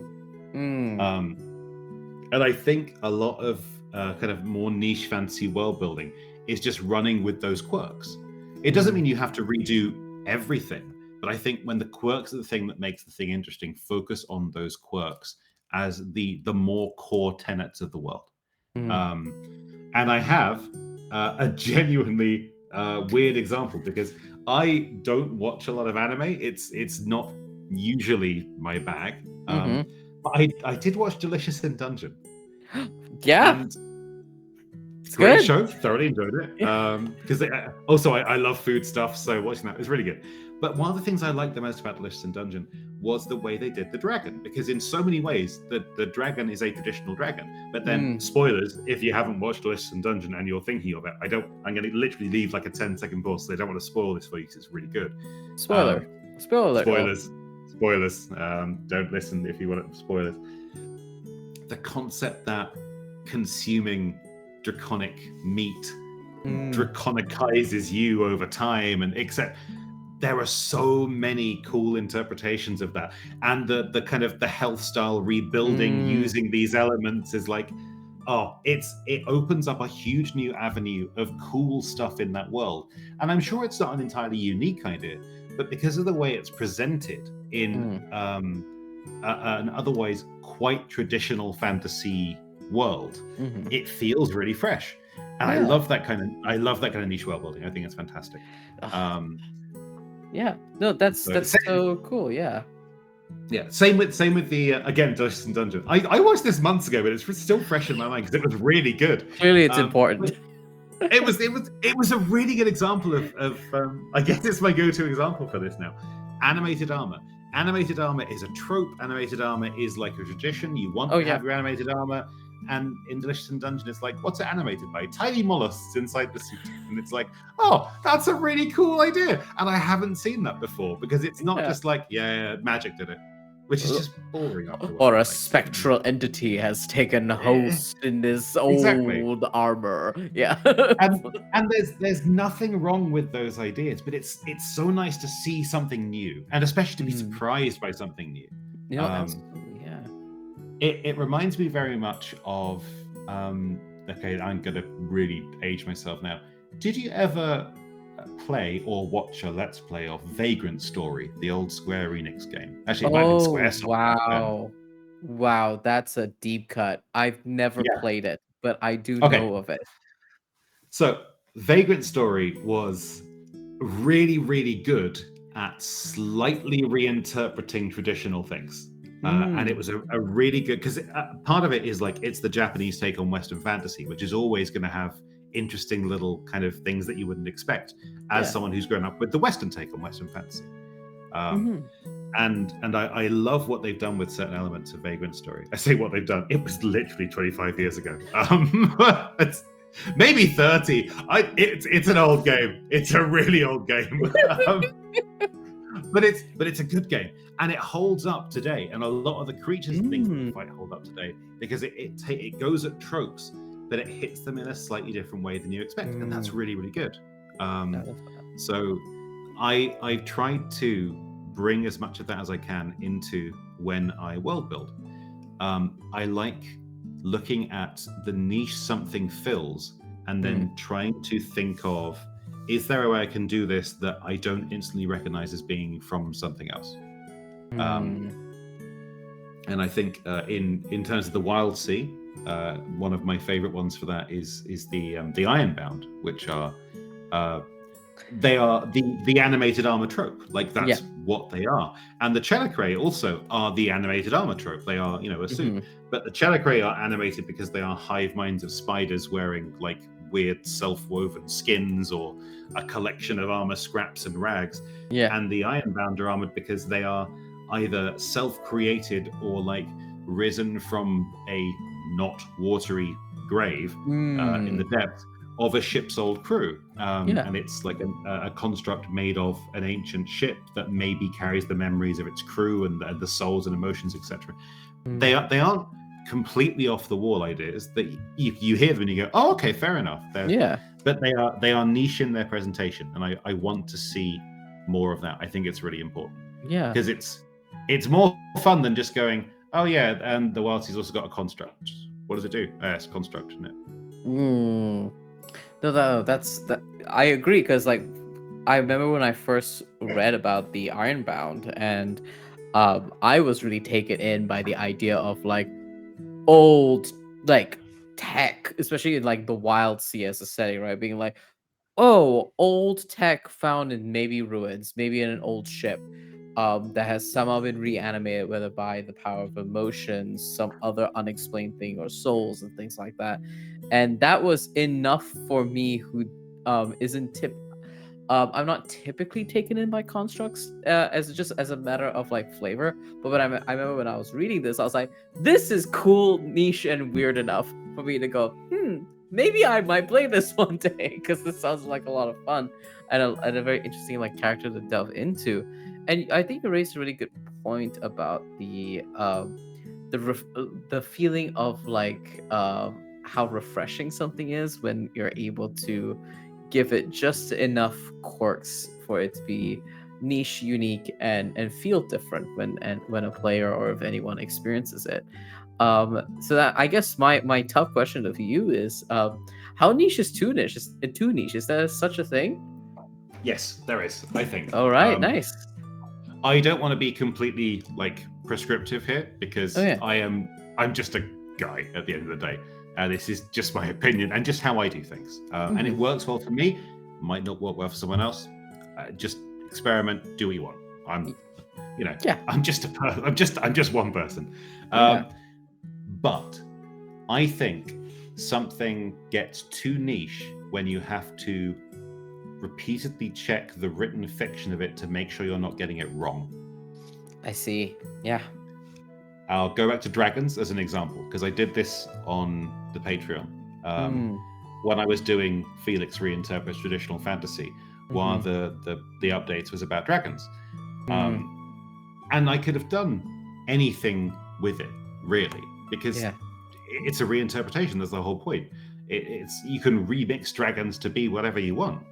Dragons could be like the Chelicerae. They could be hive minds of spiders. That could be a dragon. It's my own world I'm making. I could do what I want. Yeah. But that kind of thing, it takes it too far away from the source material. And it gets to the point of like, what were dragons again? Because you've lost that kind of dragon cognate. I see. So what I did with dragons in the Felix Reinterprets Fantasy thing is they are somewhere between like a kind of, if I remember it rightly, it was a while back,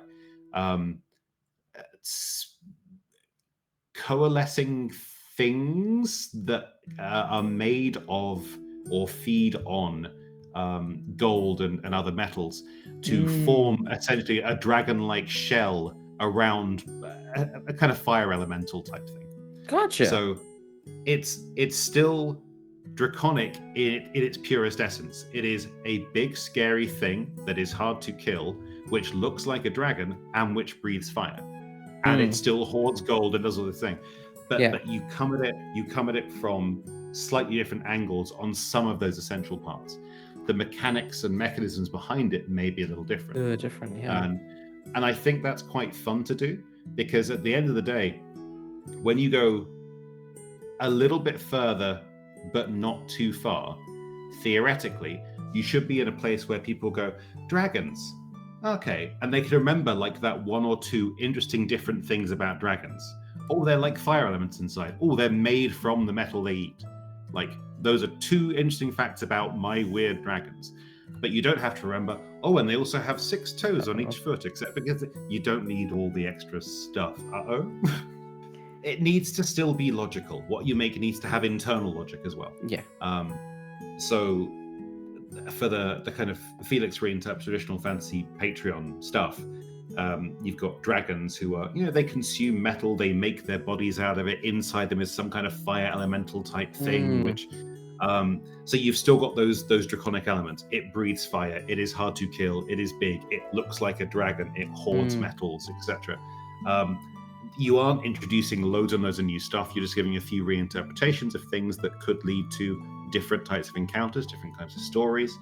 But you could, because you're reinterpreting, because you want to be niche, you could do anything. You could be like, well, in my world, dragons could only move east. And like that is a thing. Like, you could make a good story out of that. You could make a good thing out of that. But that doesn't say dragon. It's just dragon with an extra weird thing that I now have to remember. Because at the end of the day, that in a lot of people's heads, if they're not like fully involved in the setting, gets to, well, dragons can only move in one direction. I can't remember which direction that was. Why can dragons only move east? Do I have to, is there law for that? And then you have to look it up, and it's a whole new thing. For me, that goes too far. Which is why I try not to, when I do really niche stuff, if I want to do something that's really odd, like the Chelicray spidery hive mind thing, the idea of it is simple, and I don't attach it to an existing thing. So it's not like, oh, elves in my world are actually spider hive minds that live for a long time. Because then you have to kind of take all the elf tropes and then throw the new tropes on top, and then it's just easier to do a simple but distinctive idea, I think. For something that is new, or if you're reinterpreting or referencing something that exists, most of what that thing is, with 1 or 2 cool things or 1 or 2 changes that make it interesting or unique, I think is an easier way of doing things. That makes a lot of sense. There is like a really, really powerful, I think, and helpful tool in being able to like bank on a little bit of like what has traditionally existed, and kind of like using that schema to transform and make something like interesting, cool, and engaging with folks, because it saves you half the explanation as well. Because if you're able to tap into those like really, really strong thematic elements, there's also that immediate buy-in from like readers, from players, game masters, etc. So that makes a lot of sense. Oh, okay. I have an example. Sorry, don't just give an example. I have a Wildsea specific example. One of my favorite bits, and it's a really small bit of writing. It's a hazard that doesn't even get a full write-up. It's literally a single paragraph called Tiltwin's Band. Tiltwin's Band is a kind of a hazard you can run across where they are people affected by, it might be like a kind of mental contagion that makes them believe that they are acting out piracy to an appreciative audience. In the actual world, they're just pirates. Like, they raid ships, they kill people, they're pirates. But in their head, they are in this elaborate stage play, and they're loving it, and everyone else is loving it too. And there's a reason I can do that idea in one paragraph, and it's because people know what pirates are. And if I changed too much what pirates were for like the wider Wildsea, if I'd gone like, well, actually pirates in the Wildsea are like the pirates, but they're also this, and this, that's a whole extra load of stuff you have to remember. Whereas Absolutely. as long as like going niche, going weird, going odd, that's all really fun, but not if it's the core pillars that everyone has to kind of be on board with. Yeah. So yeah, I Yeah. think that's hopefully a good example. That's a great example. That makes a lot of sense because, when we introduced folks to the Wildsea, being able like pirates, but the sea is trees, Yeah. is really really helpful because folks know what pirates are, and it's a great way to kind of introduce folks without a great way for them to dip their toes in as well before they get consumed by the wider lore, which makes a lot of sense. So thank you for sharing, Felix, but your thoughts about like niche world building. Yeah, go ahead. I was going to say, the other thing which I think is really important niche world building wise is to have big, simple core concepts. Love Because that. again, you want things people can remember. Yeah. And especially if you can combine them down to a single sentence, that's perfect. And you just did it for the Wildsea, which is the Wildsea is many, many things. It's got all these weird little intricacies. It's got its own little bits of history and lore, but essentially, it's the sea is trees. That's it. And if you can kind of internalize that, then you can get on to the next bit, which is and ships have like chainsaws and stuff. It's like, which that is makes sense. metal as fucking cool. And they're two odd ideas, but they're weird ideas, and they're not usual ideas. They're not common ideas, but they're not outside the realms of what your brain can handle. It's like, okay, X is Y, and that means Z. Okay. Yeah, exactly. Yeah. It's the Wildsea with all of its like new elements that they're introducing in the Wildsea in like the lore itself, is incredibly intuitive. For folks who are like coming in, I'm like, oh, Krezerin? Oh, I suppose the trees have to grow in somehow. That makes sense. Yeah. Oh, and it's particularly vicious. That stuff. makes sense. Yeah, there's loads of stuff in the Wildsea that really does exist just to prop up that fiction. Like the only reason Krezerin exists is like, oh, why do trees grow fast? Oh, there's this weird chemical. Oh, what does it do? Makes things grow fast, I guess. Where did it come from? I don't know. Just make it up yourself. It's a role-playing game. It's a role-playing game. You could find you could delve into the secrets of Krezerin in your own. That's a campaign. That's a campaign call of action right there.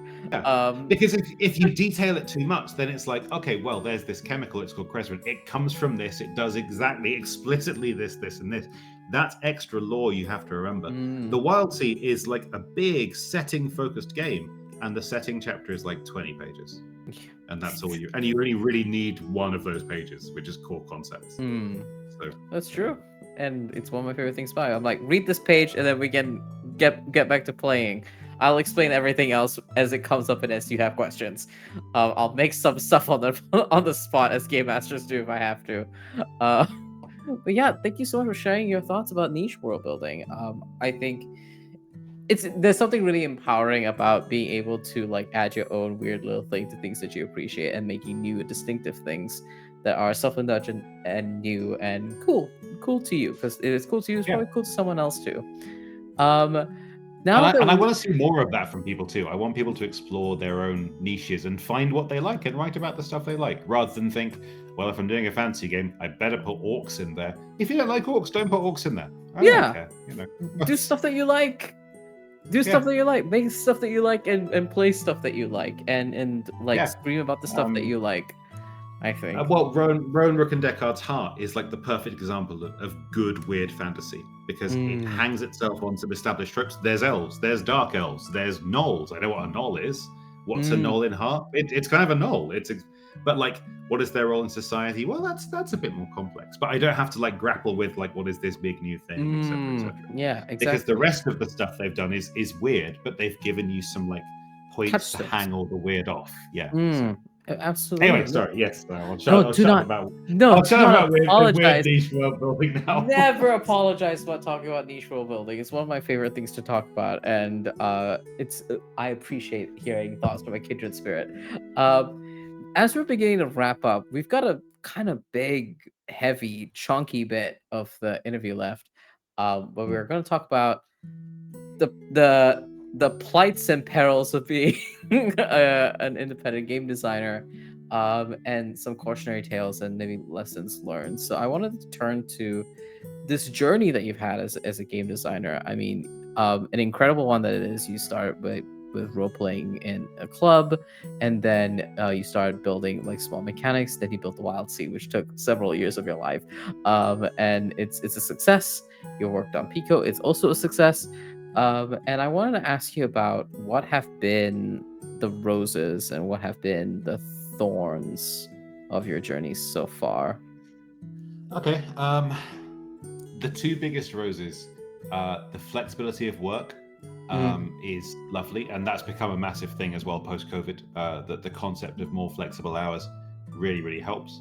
And that's just a general life thing, but it's a really important general life thing, especially when you're working in a creative field, and especially when you're not just having to be creative yourself, but you're having to network with other creative people who all have their own schedules and they're all doing their own thing. And the slow. Let me elaborate. I worked myself way too hard during COVID because I had nothing else to do and I wasn't going out. But there was a good few months. There was a solid year where I worked every day, like no weekends, no nothings, because there was nothing else to do. Yeah. But a few months of that year, leading up to like the first big release, I was on purpose sleeping in 2 shifts so I could be awake for artists in different time zones at their most productive times. I absolutely wrecked my physical and mental health doing that. Because being awake for, most of the night, then going to sleep at 4 a.m. For like 3 hours, and then waking up and then going to sleep again at like 2 p.m. because if you wake up like 3 hours after that, then you're just at the right place for someone in this time zone to like get to you their stuff, and then you're there to instantly reply. That was terrible. And like don't do that. That's good advice. Don't do that. Don't do that. I saw who did that. Don't do that. Yeah, don't do that. Working in something like RPGs, the amount of, I guess this is a thorn and a rose. Yeah. You decide the amount of effort you put in. And that means when you get taken away by a project, as you should, if you really love it, like you will put in more hours than you would in a regular job for far less pay or no pay sometimes. That's just a thing you'll do. And that is the rose side of that, is you can indulge that creative passion, and that feels so good. And the thorn side of that is you can overindulge that creative passion, and that gets so bad after a while. So yeah, don't do that.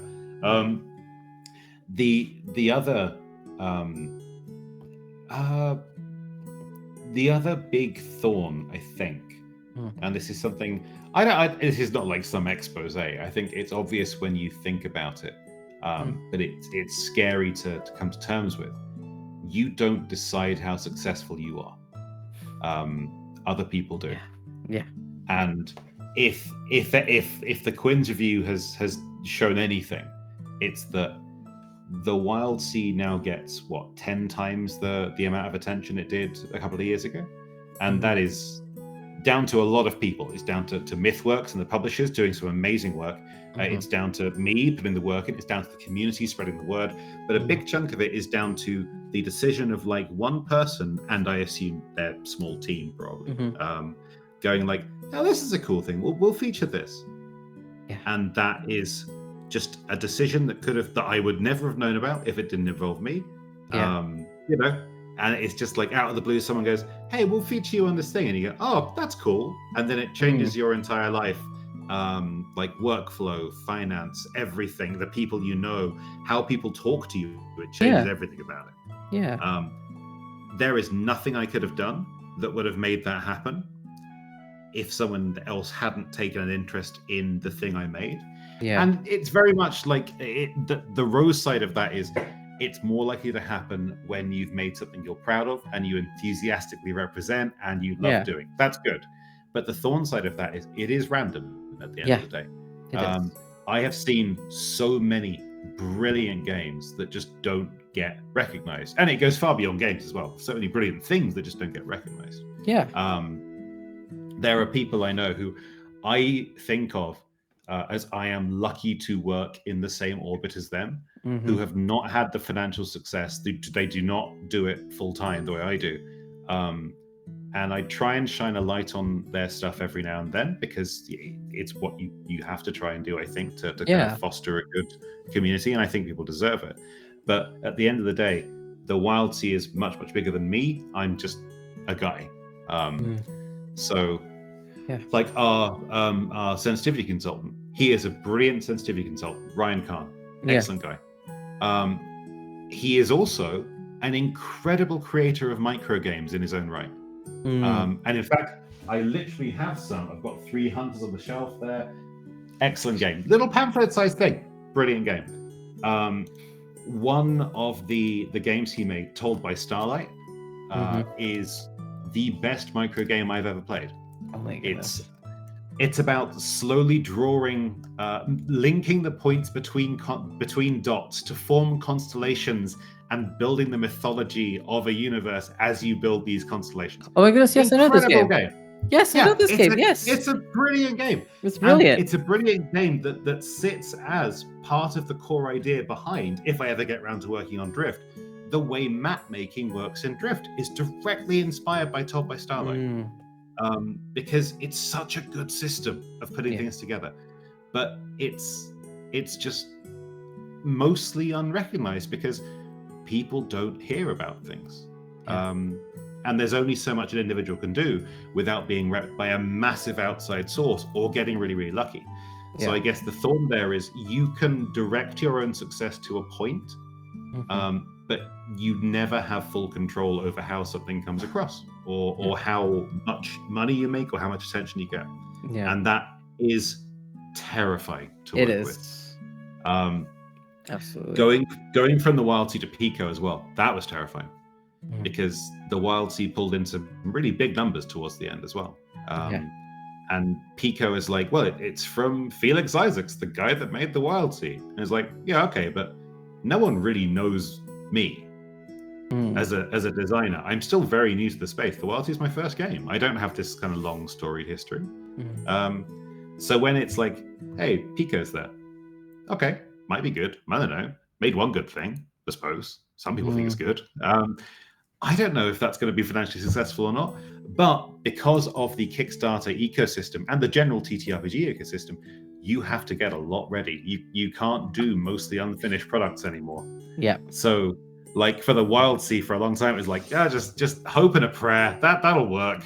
We've got this black and white thing that's like 60 pages, doesn't have a background, mostly art, still sketches, and you can throw that out there because you're new. Now, not so new. It's like, well, we need a really nice trailer for it. I mean, to have a good full color working copy. Can't be too janky, can't be too bad, because then people will think it's going to be bad. And it's like, okay, how much is that going to cost again before we get any money for it? So, yeah, it really changes the dynamics. And that can be terrifying. No, that makes thank you for illuminating all of that, because these are things that I deeply relate to and I have seen as being a creator in the space. But I think it's also deeply important to talk about them, because these are challenges that folks face, and perhaps it's not shame, but maybe a slight trepidation in wanting to speak about it and be open about it, because everyone's trying to put a brave face forward when things are scary and uncertain, and sometimes as a creative you might be shouting into the void and things like that, and it's some folks might be a little hesitant to speak about that. So it's important that we're having that conversation now. We talked a little bit about burnout and Pico being kind of your avenue to remedy that a little bit. And as you spoke just now, you faced a number of challenges, a lot of stuff that you had to learn on the fly, and adapt, and especially with not having weird sleep schedules. Don't do that, folks. I cannot emphasize that enough. You will wreck your body, and it will not thank you for it. It's amazing the toll it takes. I feel like I only recovered from doing that for the past couple of years last Christmas, mostly because I got taken out by an illness, so I was forced to sleep, and I went, I don't want to do that anymore. But I wanted to ask you about since we're talking about like cautionary tales and stuff like that. What is some maybe tough love advice or like some like key advice you'd want to give to independent designers, upcoming designers, folks who are thinking of wanting to do their own stuff like rule books, their own games, or any other creative venture? What would you tell them or maybe wish you had told yourself? Okay, how brutal can I be? As brutal as you'd like to be, Felix, this is your interview. This is your show. Okay, then again, this is just from me. I'm just one person, etc., etc. Don't take this as universal advice. It is definitely not. But from my perspective and from what I've seen, I would say the biggest bit of advice to avoid heartbreak and despair in the TTRPG industry as a writer/creator, realize early that no one really cares about your words unless they are drawn in by something else. Especially when you are a kind of unknown. You need something. For me, it was art. The early artists of the Wildsea, Pierre Demet, fantastic artist. Oma-chan, I've worked with for like 7 years now. Does all the character art for the Wildsea. Amazing person to work with. Schmeckrel does the and Mon. There's a kind of little roster of Wildsea artists. I am proud of the writing I did for the Wildsea, but it would never have taken off if I couldn't hit r/world building early on with a bit of writing and a picture to go with it, because that picture is what draws the eye. A block of text could be the most amazing block of text you ever read, but it has to get you to read it first.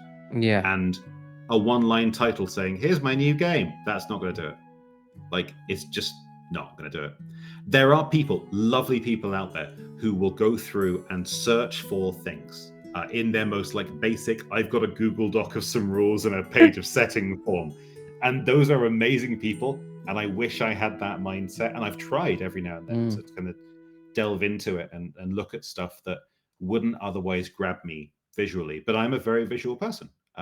That's what appeals to me in terms of a lot of games. There are games on my big shelf of games that I haven't read any words of, really. I just own them, and I've flipped the books and I've looked at the art, and I've like, I get the vibes of this world. I love the way this setting is put together through the art. Maybe I'll read the game at some point, but for now, that game is a positive in my mind because it looks good. Yeah. Now, there is a caveat to this, which is that does not mean you have to spend a lot of money on art. Because especially at the moment, financially, you just might not have it. I certainly didn't when I was doing early Wildsea stuff. I was lucky that I was working full time and I could afford art as an extra thing. But even then, before we hit Kickstarter, I'd spent about, I think, £3,500 on art. For a lot of people these days, and even for me back then, if I'm brutally honest about my living conditions and what I ate, I couldn't afford that. People can't afford that. That's a lot of art. It's a lot of money to spend on art. Just, I would say, to avoid that kind of heartbreak of like, hey, I've written this thing that I think is really good, but no one's looking at it. Find an artist that you like and just get 1 or 2 bits of art.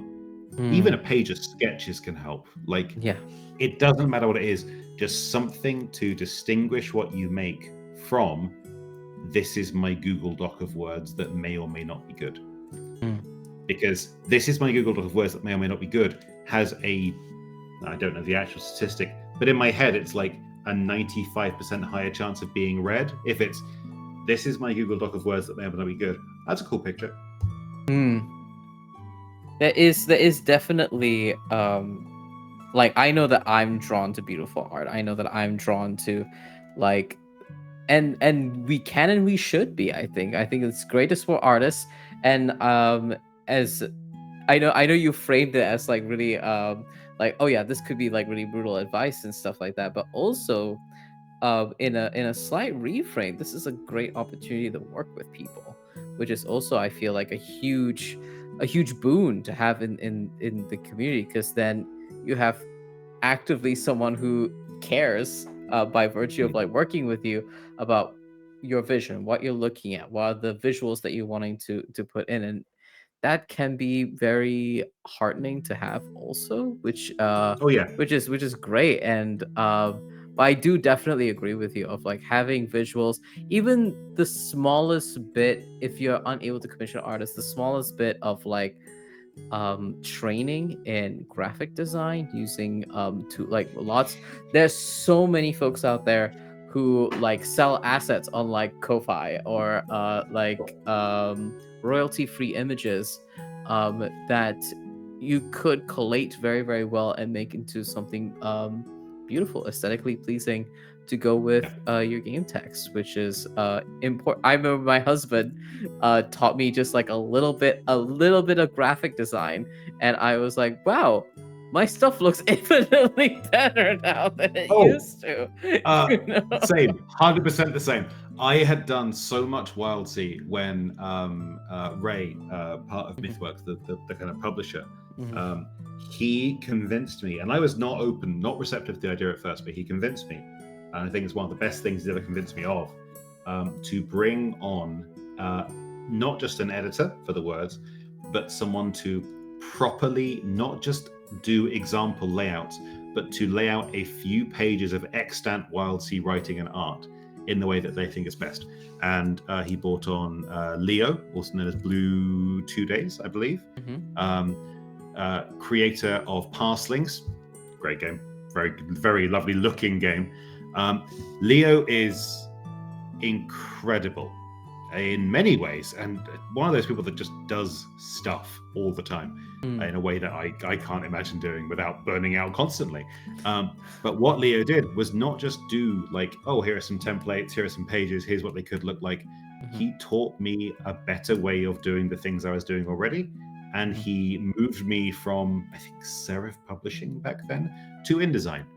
I didn't Oh, like InDesign, but Leo lots of made me people. like InDesign. um, My husband has a love-hate relationship with InDesign, so I understand. yeah. Oh, it is an incredibly powerful creative tool, which annoys me without fail every day that I use it. So yeah, Yeah. but yeah, but that extra bit of layout love and Mm, like learning a few basic principles, like, oh, why not do this because of X? Oh, okay, that makes sense. And then you look at the page and you're like, that does look better. And mm, that's the same thing when someone else that isn't you looks at the page before they even read the first word. That's a nice page. Even if mhm. they don't literally think it, their brain is interpreting. That is better than a single block paragraph of 50 lines. No, You know? absolutely. Yeah, we're many folks are like visual creatures, and like tapping into that instinct is super super important. The amount of like just sheer improvements folks can see if they take like a graphic design class or they like pay attention to layout. You know, my challenge to you audience, go crack open some of your TTRPG rulebooks, maybe the ones you haven't looked at in a while, and just take a few moments to enjoy the layout, enjoy the work of people who do the incredible work of like doing all these things, and maybe you learn a thing or two about how you want to lay out your next entry into a game jam, even if it's like a micro RPG. I know that that's one of my favorite things to do, so just like go back to old rule books, see how they're laid out, see how they take certain like visual elements and things like that, and you learn a lot. Even if you're not necessarily able to execute something similar, you can get ideas and give it to someone who is qualified, who you can pay to help you out with that. And I know there's loads of people who do work, especially layout designers and artists, who are willing to work within a set budget. Do not be afraid to ask. Um, Absolutely, do not be afraid to ask. Um, with that, Felix, thank you so much for chatting with me, taking time out of your day to be my guest here on Dicey Banter. As we begin to wrap up, would you like to tell folks about where they can find you and how they can support you of any upcoming projects you have? You can find me in some places. Just search for Felix Isaacs. I think the one that I guess the one I care the most about in terms of community is the Discord, the Wild Words Discord, which you'll find links to scattered around the place. I think there's one on the Itch page as well. Again, Felix Isaacs on Itch, and there's like some on the Kickstarter. They're just there in places. There's it will be there for your convenience, audience, when you use Okay. the command at exclamation point Felix. Don't you worry, I've done the work for you. Now you need Thank to go you. and join. But yeah, that's so like search for Felix Isaacs or search for the Wildsea or search for Wild Words. I'm not terribly active on social media, but I am active on the Discord because that is my little community of awesome people that do cool things, and that's really fun. Can I rep someone that's not me? Absolutely, you can. Yeah. Not even a specific person. If you can, this is going to sound so weird, but I genuinely think it's great. If you can, playtest stuff. If you go to conventions especially, try to playtest stuff that you wouldn't otherwise play. I will not name any specific names for this one, because I don't know if the thing is literally open to the public yet. But I went to Breakout Con last year, and I thought, like, yeah, I've got some time. I can playtest some stuff from new designers. One of the games I played there was one of the best games I've ever played at a tabletop. And it took 10 minutes of introduction, and it was like this card-based multi-path story thing. Ooh. It was brilliant. It was really, really fun. And I would never have had that experience if I hadn't thought, like, yeah, I'll take a chance on something new. Take a chance on something new. So I guess I'm just repping novelty. Where can you find Felix? I don't care. Just find other people. I'm not very good at advertising myself. No, that is A-okay. Folks know where to find you. And also, that's a great challenge. I second this. Please go and do that. Go check out games that you wouldn't otherwise go and check out. Give them a read. Grab community copies, whatever you need to that's accessible for you. And give it a shot. I think that's great. Thank you so much, Felix. It's such an honor to be able to interview you. And as we begin wrapping up, hi, folks. I'm Valiant Dorian. I use him, his pronouns. This has been Dicey Banter. You can find me all across the internet at Valiant Dorian or at Otso SpiritBear. Please enjoy that lovely treasure hunt I just set you on. And you can find me in a slew of other projects. By the time this comes out, I feel a little uncertain about which ones I should say or not, just by virtue of when release dates are happening. But keep an eye on my socials. You'll know when those come out. And if you want to support this show in a more concrete way, please consider, one, talking about it, sharing about it, and sharing the episodes, putting a comment on the YouTube VOD. Helps a ton. Another thing that you can do is also pledge to our Patreon. Even at the free tier, you get news about some of the work that I'm doing, sneak peeks, works in progress, things like that. But in higher tiers, you can get access to early episodes of Dicey Banter, being able to vote on aspects of the show you'd like to see next time, and all that good stuff. So please consider doing that. And I appreciate you all. And once more, thank you again, Felix, for being my guest. And we're no doubt going to be rating somebody incredible. So please stick around for the rate message and send them some SpiritBear love. And with that, thank you all so much. Have a great rest of your evening. Take care, everyone. Bye. Bye.